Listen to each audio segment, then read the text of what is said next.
Next, from the City Club of Chicago, a panel of 3 Chicago Sun-Times journalists discuss sports and public policy, the Mantei T'ao scandal, and the prevalence of performance-enhancing drugs in sports. This runs about 50 minutes. Welcome to the City Club. We have 3 distinguished speakers. We will invite them up here right now. If all 3 of you gentlemen sit behind your name. Rick. All right. They'll be speaking in alphabetical order because we are a creative organization. The first speaker will be Mark Brown. Mark has been here before as a local news columnist, and he's also written about political corruption, family life, and obviously now sports. He has a great long resume. He's a graduate of Northern Illinois University. He's also attended the program at UIS. Used to be Sangamon State, and he's been with many local newspapers, including the Quad City Times. Let's have a round of applause for Mark Brown. By the way, he's been with the paper since 1982. All right, 30 years. Did you get a pin? No, okay. Nothing. Mr. Kirk.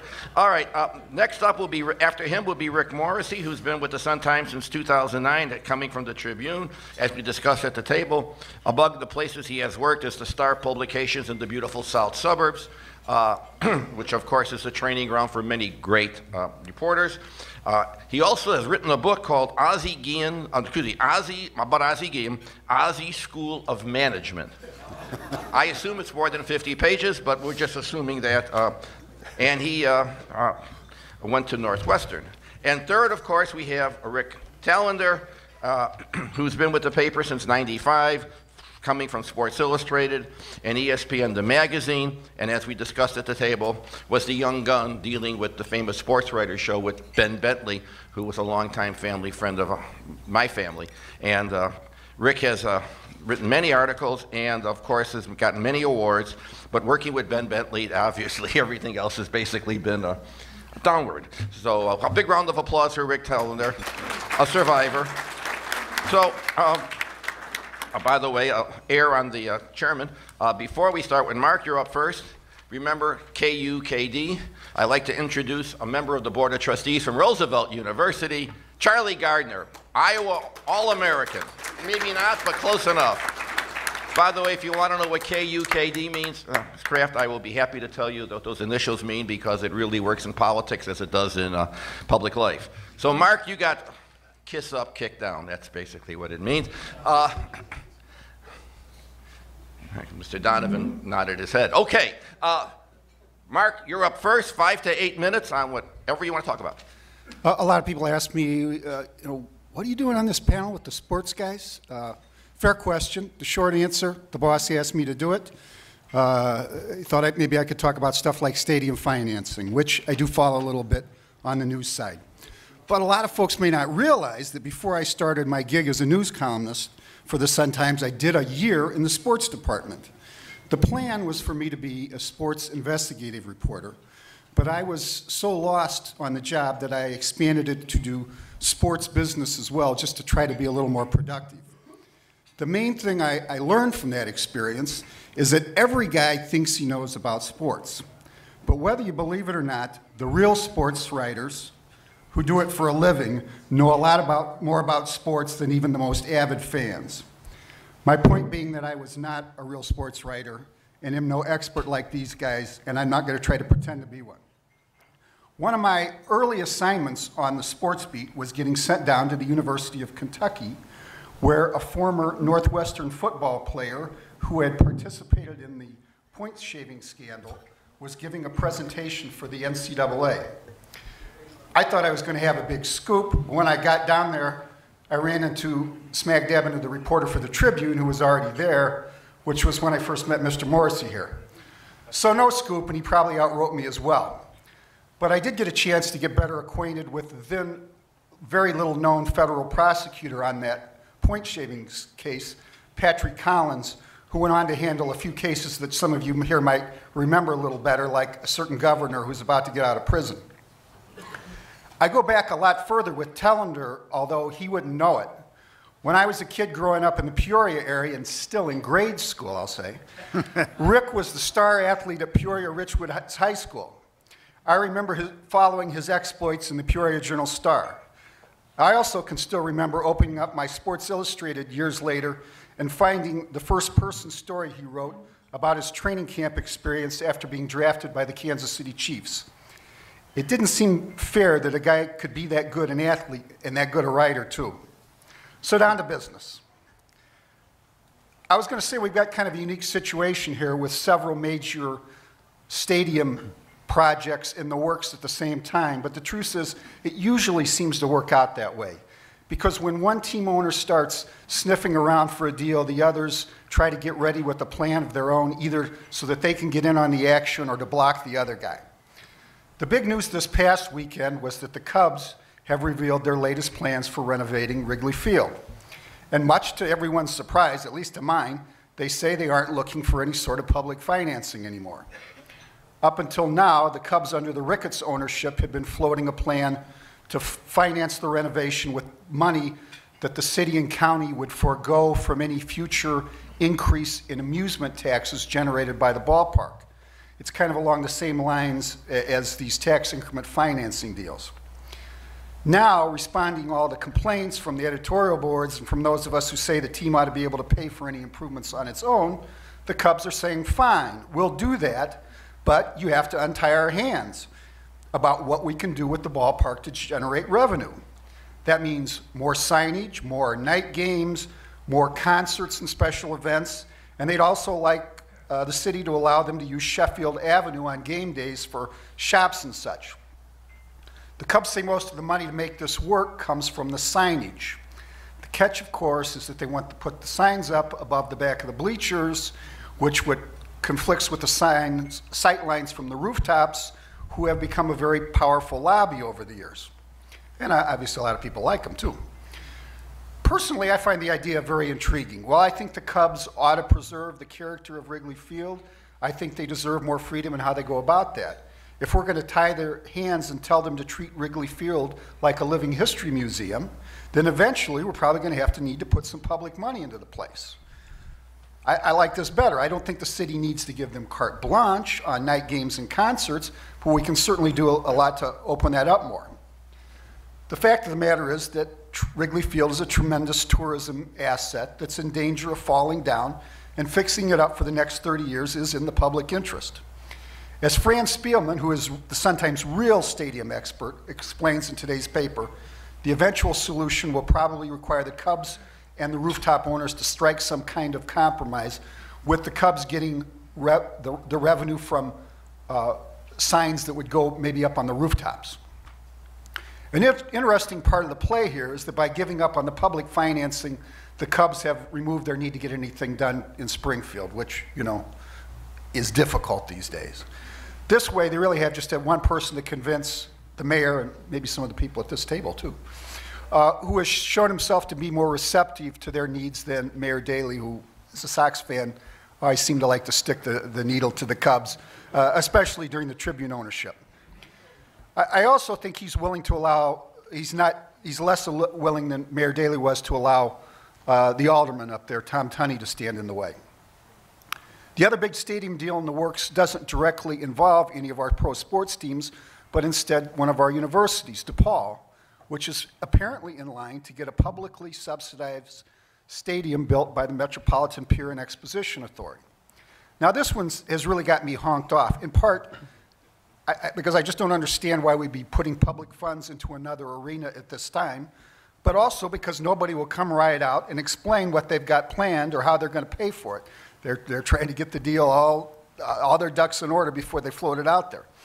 As far as anybody has been able to put together, we're talking about a substantial facility of at least 12,000 seats that would probably cost upwards of $200 million. DePaul would put up part of that money, maybe $75 million, and retain some sort of naming rights. But the rest would be financed with McPier bonds that are repaid with hotel and restaurant taxes. You know, some people don't consider that real taxpayers' money because it comes out of, theoretically, tourists. But it's public money, it's public financing. It's clear the mayor is in favor of some version of this, but is holding off saying so publicly for reasons I don't quite understand. We're told that such an arena would be an asset for conventions in McCormick Place, but not a cost-effective one. And we're also told they want to do this to drive commercial development around McCormick Place to make the neighborhood more attractive to conventioneers. I think if the economy comes back, that neighborhood will get there on its own. Jerry Reinsdorf is fighting hard to keep this arena from being built. He's gone so far as to extend an invite to DePaul to play rent-free at the United Center. As you might guess, this has nothing to do with basketball or ice hockey or any other sport. This is about music concerts. The United Center doesn't want to have to compete with another concert venue in town. Now, the United Center has its own development deal on the board, also having little or nothing to do with sports. They want they've got a $100 million plan to build a restaurant and entertainment complex on the east side of the United Center, a little like what I think they're envisioning down at McCormick Place. All they want to do that is to extend a little known and even less understood property tax break that they received that is scheduled to expire in a few years. That property tax break has saved them tens of millions of dollars in real estate taxes since the United Center was built. Then we've got what's going on at the Illinois Sports Facilities Authority, the landlord for the White Sox and the issuer of the bonds for Soldier Field. That's where the mayor and the governor got into a major tussle over who gets to run the place. A lot of the focus has been attention has been focused on the White Sox and their very advantageous lease deal. But the real problem there is with the Soldier Field deal. There's a real danger over the next decade, I'm told, that the backloaded schedule for retiring the bonds is going to exceed the hotel tax dollars being generated for that purpose, which will put Chicago taxpayers directly on the hook. All in all, it makes you better appreciate the Cubs saying they're willing to fix up Wrigley Field on their own. Well, very good. Well done. And you folks thought we were talking sports, huh? Okay, Mr. Morrissey, you're up next. I'd like to talk about Mantei T'ao, if that's okay. I'm sure you've all story. Yes, I'm sure you've all heard the story. It's the boy meets girl, typical boy meets girl, girl doesn't actually exist story. And I actually found a way to tie this into to public policy. So I was just thinking, on the way over here, how great it would be if we all had a virtual friend. How much easier life would be if we had a special somebody. And I thought, well, Tom Ricketts, for example, the owner of the Cubs, he's trying to get a stadium, and what if he made an impassioned plea to taxpayers, and he held a press conference and said, we want a stadium, we want a renovated stadium, but before I get started on that, I'd like to tell you a little bit about my friend Fred, who is he's 100 years old. And unfortunately had some bad news last week. He's told by doctors he has cancer and he has 1 year left to live. And so I said to Fred, you have 1 year to live. What would you like to do? What would you like to see happen in your year? And Fred looked at me. Well, actually, he emailed me, but he said. More than anything, I would like the Cubs to be able to renovate their stadium. and not just that, have fabulous taxpayer funded skyboxes, if that would be okay. And so I said, me being Tom Ricketts, you don't want a World Series? You don't want a World Series victory? Wouldn't that appeal to you? And Fred said, that's just fantasy. Come on, that's never going to happen. Now a jumbotron in center field, a big jumbotron, that would really work. Anyway, I think taxpayers would go crazy for that. I think Mark would agree with that plan.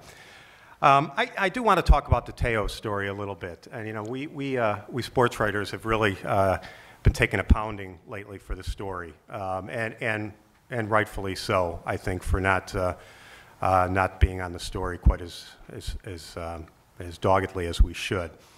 You know, why didn't anybody look up an obituary? Or when they couldn't find an obituary, why didn't they stop and say something? Why, when Sports Illustrated called Stanford University to ask about Lene Kekua, the volleyball player who Mantei T'ao said he was a girl boyfriend with, why did they have no record of her at the school? You know, where you think red flags would go up right away. And I'd like to think that if I were in that position, I might have stopped right in my tracks. The fact is, I don't know. I don't know if I would have. But let's step back a second and go back to the beginning of this story. If you remember, Mantei T'ao tells a reporter or reporters, my grandmother died and my girlfriend died of leukemia on the same day. And I think, so as a journalist, you say, wow, that's an unbelievable story. So Mantei T'ao sits down with several reporters and describes what happens. At least one reporter said to him, hey, could I get a phone number for her family? I'd love to talk to her parents. You know, this is an incredible story. What happened with you? You were on the phone with her all the time. You really helped her through this. You were with her. Mantei T'ao says to the reporter, you know, the family's still grieving, and they're really having a hard time with this. I'd really appreciate if you could respect their privacy at this time. Well, what would you do? I think most people would say, yeah, okay, you know, I mean, I understand that. The second thing is that Mantei T'ao's father sat across the table with a South Bend Tribune reporter and described in detail his son's first meeting with the girlfriend. So, okay, let's say you were a little suspicious that Mantei didn't want you to talk to the family. It struck you as a little odd. But here you have Mantei's father describing pretty clearly what happened. I think you'd feel a little relieved and say, okay, I might have felt uneasy that it's just coming from one person, but here it's from somebody else. But the other thing that stands out is this is the most celebrated player in college football in the country. You have absolutely no reason to not believe him.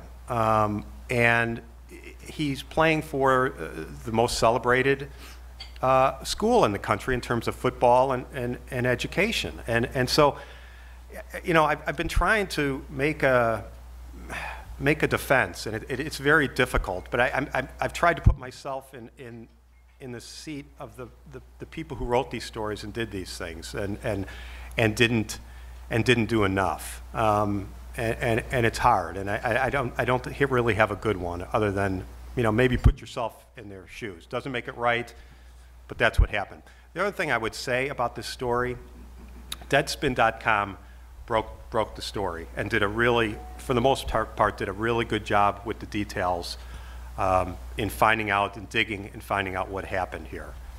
But what's not talked about much is the fact that they were tipped to this story. Somebody called them who knew about the hoax, called them and said, hey, you might want to dig into this. There's something not right about this story about Mantei T'ao's girlfriend. Whoever that source was also called ESPN. They were looking into the story as well. They were slower to get to it. So I think it's important to say, you know, there was something that started that story in the same way that there was something that started the Watergate story. If there's not a break-in at the Watergate Hotel, if there's not people arrested, there's not a Watergate story, probably. There's not a Woodward and Bernstein as we know it. And that's not to say there was unbelievable reporting that went on, but sometimes there has to be something to start that rock rolling down the road. You know, we've also, I think Rick can attest to this, we've also gotten a lot of criticism. Where were we during the steroids era of baseball? Where was the media? And why weren't reporters asking questions of Barry Bonds, Roger Clemens. They were asking questions. The information didn't start coming out about guilty parties, actually, or more evidence until there was a congressional committee asking questions of these athletes. And some, like our own Sammy Sosa, suddenly couldn't remember how to speak English, if you recall.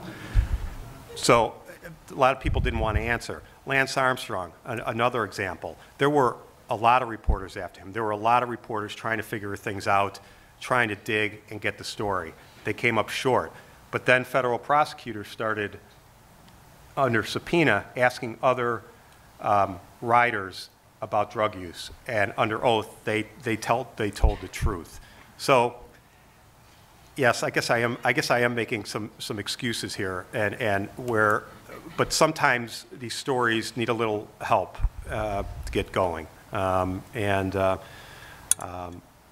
it's difficult sometimes. But I'll say this, that this is a really important moment for us in the sports writing community, I think, and I think if there was any time that you sat down to do a story and you weren't questioning things, well, I think now you are in almost any circumstance. I can think of stories, even just, and Mark probably could have been in the same situation, where you're even asking a fan or you're asking somebody on the street and they give you their name and they give you their age. You have no idea if that's really that person. Maybe they're playing a prank on somebody. So I'm not sure how to answer that part of it yet. But we're all going to have to be a lot more conscientious about about getting to the bottom of things. So the last thing I'll say before I turn it over to Rick is just that technology today is so amazing, and this thing that Mantei T'ao got caught up in. And I was thinking about, just how easy kids have it these days. If you think about it, like if you're dating a girl in high school, you never have to call home. You never have to call her home. You don't have to worry about her father picking up the phone. There's no dread. There's no dread there. You don't have to come to the door. You can pull up in the car and say, text, I'm here, and never have to face the parents. You can break up with her over the phone too. You can say it's not you, it's me, by sending an email, which is pretty cool. But the excellent part about Mantei T'ao is that you don't even need a girlfriend anymore. That's the story behind this. So anyway, that's my spiel. I'll pass it over to my buddy. Rick Tallender, but wait a second, for a second I thought you were doing an AT&T commercial. Okay, quick line. Rick Tallender, you're banning cleanup. Bring us together. Uh-oh. Show and tell. All right, this is it. High tech. I'm a big show and tell kind of guy. Yeah, here we go. The show and tell is when I first started feeling comfortable in speaking in front of people. It was about first grade, I guess. So I like to have things. We'll get to that in a second. Just to answer two things that made me think about it. As sports writers, we're going to have to ask people if we can see their social security number of your girlfriend, your dog, your grandmother. Mantei T'ao has changed things forever, I believe, because the one question that was never asked, or reasonably never asked, was, is this girlfriend real? And the whole concept of what real is now has taken on a whole new meaning. The other thing, to answer Mark Brown, where he said it wasn't fair that somebody to be so athletically gifted and such a great writer as I. It only took me 24 years to make it to the Sun-Times, and Hank Stram gladly issued me out of Kansas City Chiefs camp and said, time to get on with the rest of your life. So much for that. I'd like to thank the City Club. I'd like to thank the power table right over here with Craig and Chris and Jim Kirk, the guys who run the Sun-Times. A lot of friends I see out here. George Lucas, not the entertainer, or not the movie guy, but the Cubby Bear, getting a new hip, so let's have a big hand for him. Wherever it is. George, good luck with that hip. It's a piece of cake. Okay, so show and tell. I happened to be looking down in my basement last night, which I do quite often because it's very odd what is collected down there after living in the same house for 29 years, and things just get stacked up.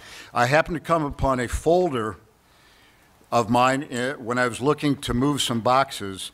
And this is a story that I wrote for Sports Illustrated in 1981. And I was fascinated by the way that I actually got my information. It came in from stringers across the country, writing out 10, 15-page reports that were sent to Eleanor Milosevic at Sports Illustrated, who would then send them to me because we didn't have any other way to get them. It was before the internet. Hundreds of pages here coming up to, this is all about our sports athletes and writers getting along, and it's never been worse. This was 30-some years ago, very prophetic. Only the point I'm making then is that it can't possibly get worse than the way things are now. One of the pitchers who had, it was Bert Blyleven, and he'd stopped talking to reporters, and they asked him why. And he said, because of the really critical article that you wrote 3 or 4 days ago. And the writer said it was the one in which he had said that Blyleven had blown leads in 4 of the last 5 games, blown the games in which he had leads. And Blyleven said, yeah, that's what I'm talking about. And the writer said, well, what do you mean? He said, 1 run, 2 runs, you call that a lead? So anyway, I was fascinated by that. I was also fascinated by the incredibly primitive technology. I wrote my story for Sports Illustrated in longhand, a pencil, and then I had somebody type it up. Then we move along with technology where it has become, as Rick was implying, pretty much everything for us. We're not necessarily a newspaper anymore. We are an information service, and we have brands, the Sun-Times, but we're also competing now with the citizen journalist, which can be anybody at any time, anybody that goes to a sporting event. What we have to have is credence, and this Mantei T'ao story and the Lance Armstrong story, which has broken, if any of you took the time to watch the entire Oprah interview, which I did, is very telling about technology, about the future of writing, and about honesty, and about what it is that drives our greatest athletes.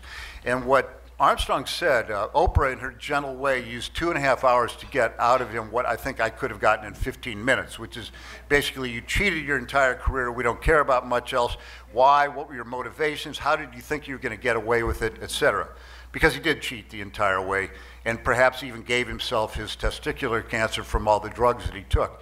But he said when it really got hairy, when it really got serious, was when 11 writers were brought in, and he said these people had badges and guns and subpoena power. That's the one thing we don't have.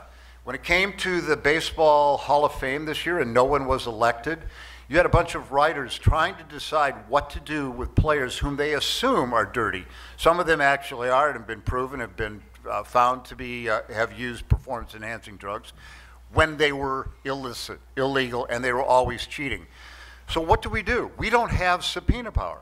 I can't go into a locker room and say, I want to give you a urine test, or I can't see a player out at night and say, I want to get, I'd like a little sample of blood. So we're lagging behind, and if we're not careful, we can be sued. One of the guys who was ahead of the story about Lance Armstrong, David Walsh, who was a British journalist, very brave one, he was sued by Lance Armstrong, even though Armstrong and his attorneys knew that what David Walsh said was 100% true. He was not only sued, he lost. And they had to pay $500,000 or £500,000 or whatever to Lance Armstrong for printing what was the truth. Very, very dangerous area that we're in. In 1996, I wrote about a woman who was the wonderful story of the Summer Olympics in Atlanta, Michelle Smith, who eventually became Michelle Smith de Bruin. She was a swimmer from Ireland. She was short. She was she wasn't tan. She didn't look like a typical California swimmer. And there were guys in green jackets running around from Ireland, and they were so happy and thrilled and desperate for the joy that this brought to their country. There wasn't even a 50-meter pool in the whole country of Ireland, they were telling me. And I looked at her, and I thought, how did this happen? How did you drop 12 seconds in the individual medley? I knew enough about swimming, having swum as a kid, and having had children of my own who were swimmers, and I was just thinking, you can't do this. Well, I wrote that she had a dirty little family and they had a dirty little secret, and that she was now dating and had married a guy named De Bruin from the Netherlands who had been a shot putter who was banned from Olympic competition from taking drugs. In the mail, about a few months later, comes a lawsuit from Ireland, suing me for defamation and other things. And Nigel Wade was then the managing editor of the Sun-Times, and we had to be very careful to see, was I truly going to be sued? Was this a dangerous threat that I was going to have to try to prove something that I was incapable of proving without subpoena power? As it turned out, they felt that they had jurisdiction because it went out over the internet. This was very early on, and that made it an international story. We wrote back and responded that we didn't believe that, and the thing kind of died, and eventually Michelle Smith would flunk a drug test so badly that her urine sample was filled halfway with Irish whiskey. And that's shocking true. right there. That's right, Marty? Irish whiskey, not bourbon, but Irish whiskey. So anyway, there's a great danger in these stories. It's very fascinating for us, too, because we have become sort of the arbiters of justice and morality, something that we never perhaps thought we would do. I look back on my career, 40 years. It's basically what I've done. Write about cheaters and then have to go back and say that they are not the champions we thought they were. Ben Johnson, Marion Jones, the baseball players, on, from Barry Bonds, all the way up to perhaps the greatest fraud, I believe the greatest fraud in athletics of all time, which is Lance Armstrong, who has won nothing, who has no pennants, no yellow jerseys, no Tour de France victories, nothing, who has been dirty for 20 years. And the other thing that Oprah got out of him was like, how did you think you were going to get away with this? Because he'd already established the kind of personality he had, that he said, I'm a bully, I take no prisoners, I will never say that I'm not going to win. This is exactly the kind of character that had been described by Tyler Hamilton and Greg LeMond and so many other great riders, bicyclists. They described his personality, and he agreed. And he said, the way I thought I was going to get away with it was I thought it would just be an argument and a debate forever, and I'd be accused forever, but nobody would ever prove it. He didn't mind being shamed. That was irrelevant to winning. So we got an insight into what it takes to be a champion. I was in Athens, Greece, for the great Olympics that went back there in 2000. It was 2004, excuse me. And they held the shot put event back at the ancient site of Olympus, where the gods had been when the first Olympics were held, in this beautiful rolling hills with olive trees and the ruins of ancient Greek civilization. And the shot putters came out and they marched through the ruins, and it was just magnificent. It made the hair on your arm stand up when you thought of antiquity and the way that sports binds humanity together. And the two shot putters who won, it would take a long time, including just about a few months ago, the female and the male, both, of course, were cheaters and had their gold medals taken away. So how do we identify with that? And one of the ways we do it is we try to remain, as my colleague and buddy Rick Morrissey says, skeptical. Not cynical to the point that we don't believe anything, but if you're not skeptical in sports writing, you're a fool. But that brings me back around to my show and tell. I love show and tell. This is a Sun-Times delivery truck, scale model from the old days when delivering newspapers was really, really important. I got this from Neil Steinberg. It was in his office. He's one of our writers. I think you all know who he is. He's been here. I traded him. I had to have it. I mean, I had to have this. It rolls. It's got doors that open. I mean, whatever. And Neil said, take it. Just take it. He saw this Gollum-like desire for the one ring. I gave him an American League Baseball and a National League Baseball in exchange, which he didn't even want. But this thing, I loved it so much that I even made little bound newspapers with string and it filled up the back end of it. This is an adult, a man who was almost 60 years old. At any rate, it now holds something very special in the back of it, and I'd like to see what that is. This takes us back to the Olympics this summer in London, and you'd be amazed at what might be in here. And they pulled out, lo and behold, stuffed in there with, and I guess the truck's, why, it's Wenlock. And Wenlock is a symbol of the Olympics.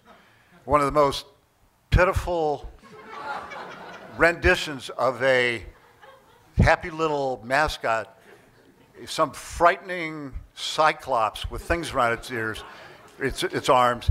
This was given by me to my compatriot, Rick Morrissey, for his birthday in England.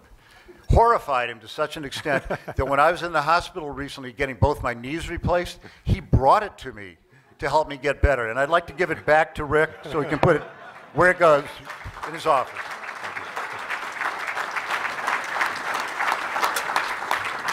That's all I have to say. Okay, well done.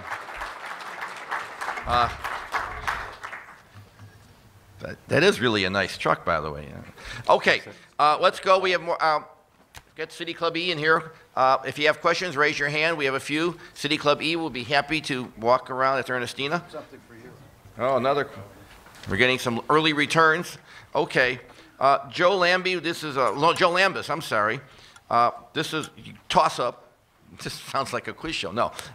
What is the relationship between sportsmanship and performance-enhancing drugs?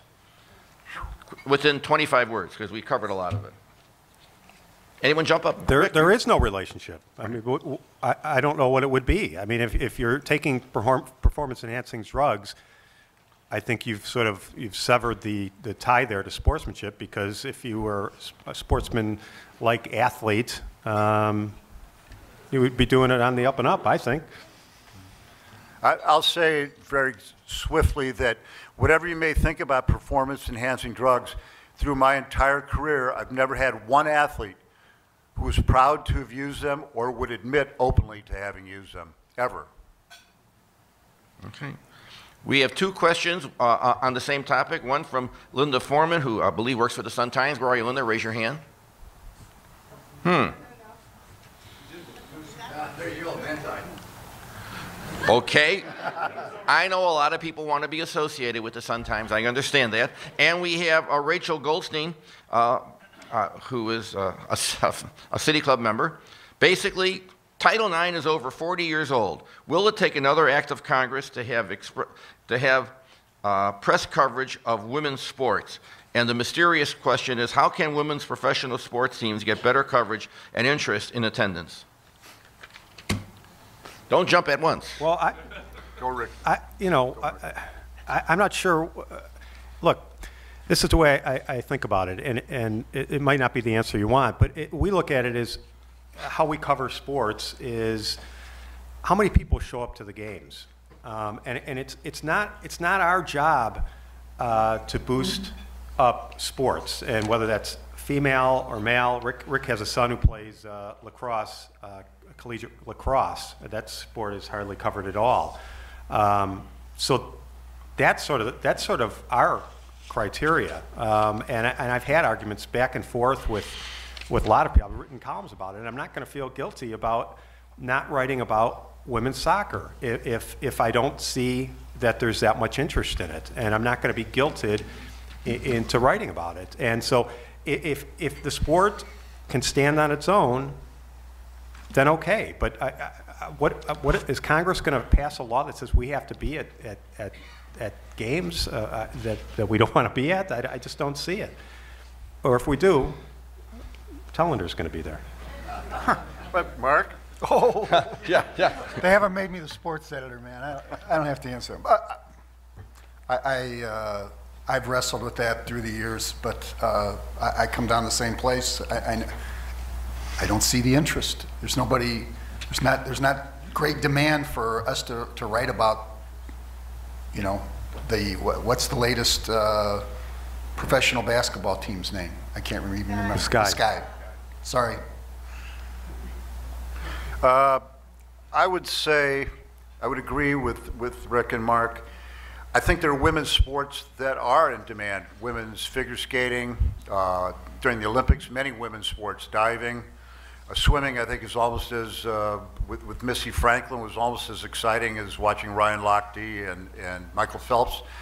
I would also say women's tennis. I would far prefer to watch the Williams sisters or watch women's tennis rather than men just serving 150 miles an hour and getting ace after ace.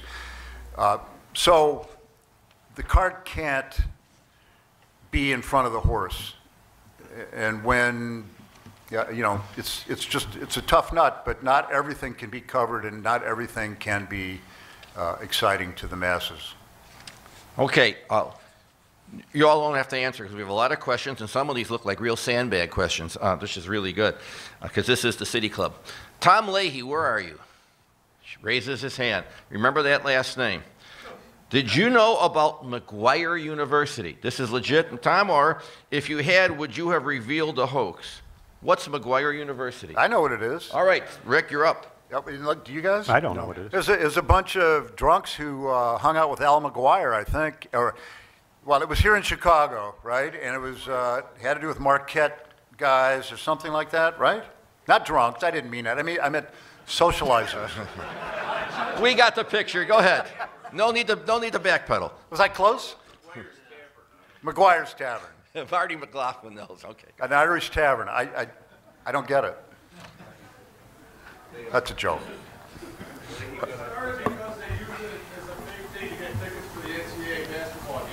They made up a letterhead and they wrote in and they asked for tickets for the NCAA finals for years. And they gave it to them for years. They got it. What a great story. It's a great scam. Congratulations. Tom, that's good. That's what makes this club great. Anyone? Okay, let's move on. That's tremendous. There are 80% of the people in this room are wishing they'd have thought of it. Okay. Real quick, lightning round from Joe Hammerschlag. How good a coach is Tom Thibodeau? 1 to 10. 10 being the greatest coach of all time, 1 being just a flop. 1 to 10. I'll give him an 8. Huh? I said 8. Oh, you just want a number? Yeah. Well, I'd give him a 9 or even a 10 if he doesn't kill his players first, because he runs them hard. Mark? I love Thibodeau, and I also, I'd say he's a 9 or 10 in the regular season, but this whole thing of where everybody's worn down, I think he's going to have to adapt at some point. Okay. Joe, we normally don't do this, but another quick question, yes or no. Should Pete Rose be in the Hall of Fame? Yes or no? No. Yes. After he dies. Oh, wait a second. That's worse punishment than if... It is, but, you know, that's what's going to happen with the steroids, guys. They'll be in 25 years. I'd say yes with an asterisk. If you can't have that, then no. Okay. All right. Mike McIntyre. That's close. Close enough. Beardwater Real Estate. How has the 24-hour sports TV affected good reporting? Good question. It's made it easier in that we can always turn on the TV and find out what's going on, but so can everybody else. And what we have as sports writers is access with our press passes, and it means we have to be even more insightful when we use those. If we actually get into the locker room, there's cameras everywhere, and now people are actually using their smartphones to broadcast. So you don't need a giant thing over your shoulder and a big boom mic. Anybody that gets the access you do can get the same thing you do. So we have to work a little harder, although the information, I think, is also easier, the basic information, easier for us to get. Okay. Actually, you don't have to respond. This is from board member Ed Mazer. Once the Ricketts and the T'ao story are played out, what about the culpability or the import of Notre Dame and its athletic director in its defense of Mr. T'ao? You know, we're going to have to look into that because so Notre Dame does its own investigation of this thing and rushes that apparently the investigation lasted like 2 days, and it wasn't very thorough, and they came up with the idea that Mantei T'ao was innocent and he was a victim of a hoax, which may be the truth. I don't know. It just seemed very fast. So I think there's going to be a lot of attention on Notre Dame during this. I mean, I understand their need to want to back the kid, and he's a 21-year-old kid. Everybody makes mistakes. We still don't know all the answers to what happened here, but that type of investigation, which really wasn't, just doesn't cut it, I don't think, for a major university like that. I'd like to say, being a Heisman voter, that the entire process became very, very deceptive. And I believe that the Queen for a day kind of thing, the sympathy vote, is real in that you think about what an athlete has to overcome. And I talked to Mantei T'ao at Notre Dame's Southern Cal game out at the Coliseum in Los Angeles.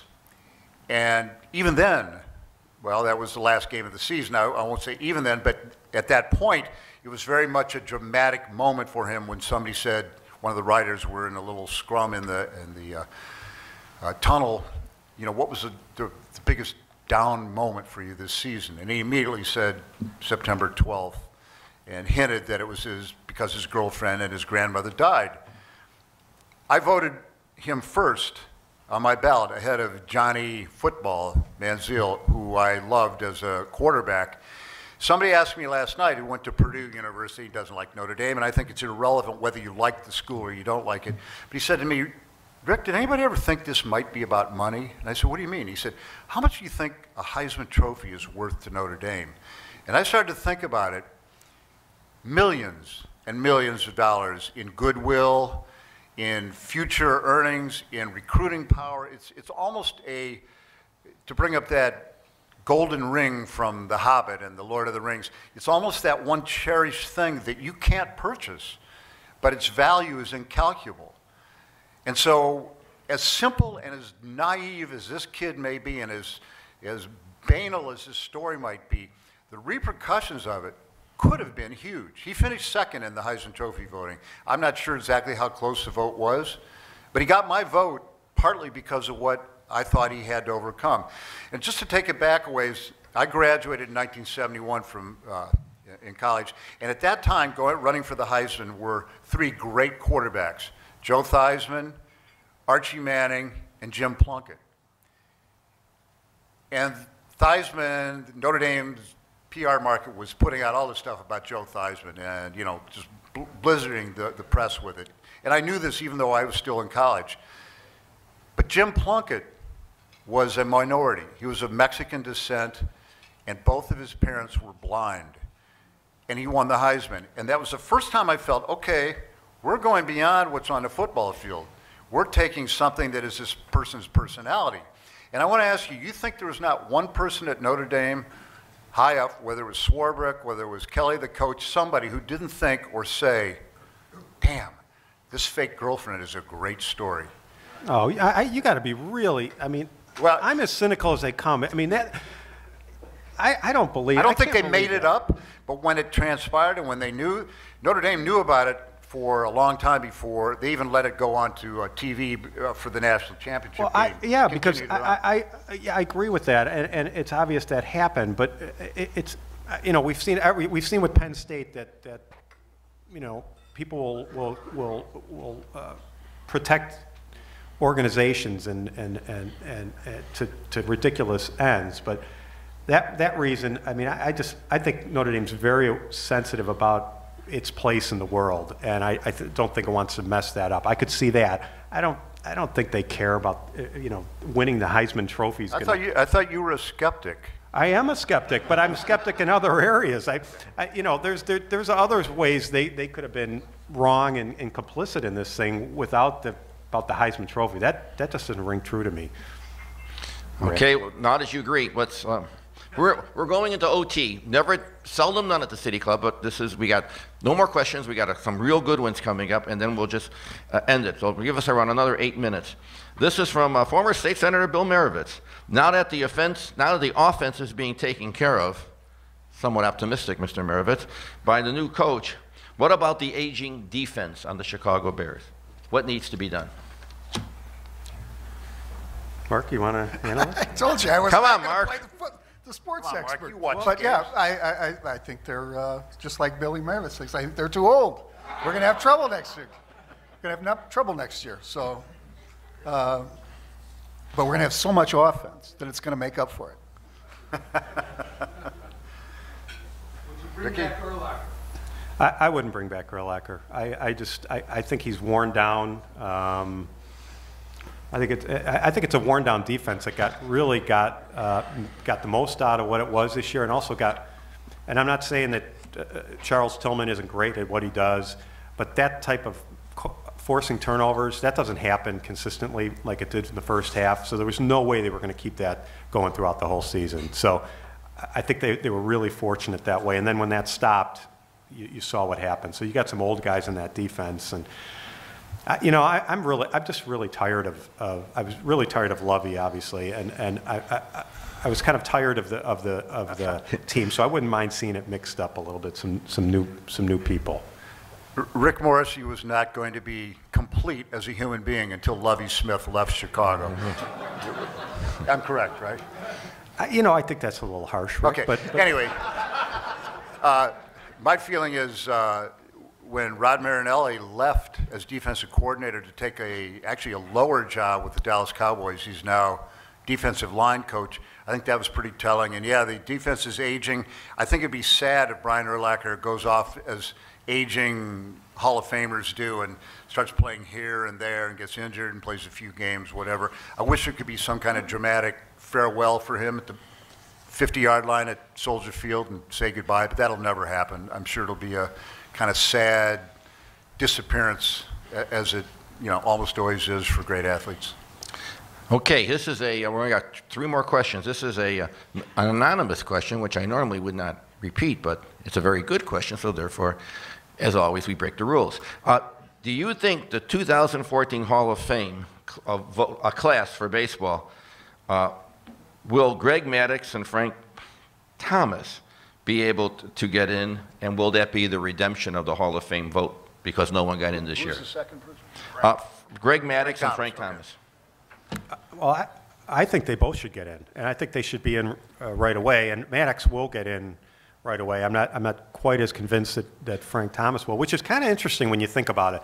This is an incredible numbers, and he's a huge guy. If you've ever seen him, obviously he's huge, and no one really questions him on steroids, and I don't think there's any reason to. That there's no suggestion in anything he's done. But usually you look at size, and that's really not happened with him. But I really hope they both get in, and I don't think anybody really felt good about nobody getting in, but it was a real reflection of the steroid age, and all of us feeling this wasn't right. I mean, it casts a shadow on everybody, fair or unfair. But I think you'd be an idiot not to look at somebody's accomplishments without looking at through that prism of the steroids era. But I really hope both guys get in this time. Any disagreement? No, I think the writers are very stingy about first ballot guys, but they'll both get in. I guarantee both Maddux and Thomas will get in. When, I don't know. This year there's a Hall of Fame ceremony, if you can imagine, going to Cooperstown, and there's no live inductees. We got to get it straight. The Baseball Writers Association of America has got to come up with some concept of what to do about the steroid era, because these guys are just going to continue coming, and there's some great players out there. This year, Bagwell, Biggio, Bonds, I mean, it's just, McGuire's not getting anything. It's kind of crazy. And so if we don't come up with an asterisk, or we don't come up with some kind of concept to say, okay, at this point, from here on, we're not certain about these players, then how do we know Frank Thomas was clean? How do we know, Jim Thome is clean, he's country strong. Oh, really? What the hell does that mean? Because he came from Peoria, where I'm from? We're making uneducated guesses about who used performance-enhancing drugs, and we got to get beyond that. We look at Greg Maddux. He threw an 88-mile-an-hour fastball. We assume he didn't. I mean, his pitiful body. Very weak ones. Yeah. Okay, we have 2 more questions. One is directly to Mark Brown from Charlie Gardner. How could Northwestern be involved in a point-shaving scandal? They don't score enough when they try. I mean, really, it was the most amazing point-shaving scandal ever, wasn't it? Okay. It was on both basketball and football. And that was, they were really bad in basketball, and I believe they'd actually had a good football. That was that Barnett. Okay, I think. They were okay. Yeah. The only NCAA team ever to be caught point shaving in both football and basketball in the same year. And it is astounding, because to think that gamblers bet on a team that's going to lose by 30 and they'll throw the game and lose by 40. It's just astounding. So the mid-90s? Yes, and for those people who think that we just go after 98. Notre Dame, that we Northwestern guys, Morrissey and me, it's not true. We hammered, well, I know I did. I hammered the hell out of Northwestern back when they did that stuff. So we got our eye on Jim Phillips and Pat Fitzgerald, too. There you go. And, well, I can't say. All right, last question, and they're combined, Judy Turek and another mystery writer. Again, because it's a good question, we end with this. Why not allow athletes to take any drugs that they want? And Judy's part of it is, what do you think the future of this drug testing will be? So each of you take 1 minute to close. All right. My thing, you got to think about kids, okay? So that's what I always get back to, kids. So if you allow all these guys to take drugs, steroids, whatever they're taking, and if we agree that there are physical effects, bad physical effects from taking them, what kind of message are you sending to kids? Kids are going to do whatever their heroes do, or some will at least, and I just think it's incredibly unhealthy and sends a really poor message to kids. And I know, and you know what, I've written this. In 30 years, we may be found out to be incredibly naive, that we're idiots and that drugs are fine. But right now, it seems to suggest that liver damage, heart damage are tied to steroid use. Why would you do it? Mark, 1 minute. You know, I am torn on this. I do feel that out there in the future somewhere, the attitude's going to change on this. And instead of having perfect testing, and it probably won't be for the better for society, but I do think it's just going to be wide open. I think it's a war like the war on drugs that probably can't be won, but I think it's one that needs to be waged. Some things are moral, and we know that they're wrong. We can't stop it, but we attempt to. And I would say that looking at athletes who are using whatever they want, you would certainly have athletes who would succumb right there on the field or the court, because it would be completely wide open to anything. So we're behind. There'll always be the new Balcos, the new gurus in the science lab coming up with things that we can't even dream of. There'll probably be genetic engineering someday, but I do believe it's if you say it's wrong and you make sure it's wrong, it's good. And I'll bring up one last thing about the kids. Don Pearson, the great writer, old football writer for the Tribune, retired. But I remember talking to him, before my kids were very big, and I said, Don, does your kids actually care what athletes do? And he said, you know what, Rick, my son, and his kid's a great guy, he's now a lawyer, he's completely wonderful young man, has his own kids. He said, he chews tobacco, he's 14, and why does he do it? Because Jim McMahon does. So, not that that's the greatest role model, but kids do look at these superior athletes, so I just think we can't ever allow it. How about a nice round of applause? Gentlemen. Hey. You're watching the Illinois Channel, an independent nonprofit corporation formed to provide gavel-to-gavel coverage of Illinois state government and other public affairs events taking place across Illinois.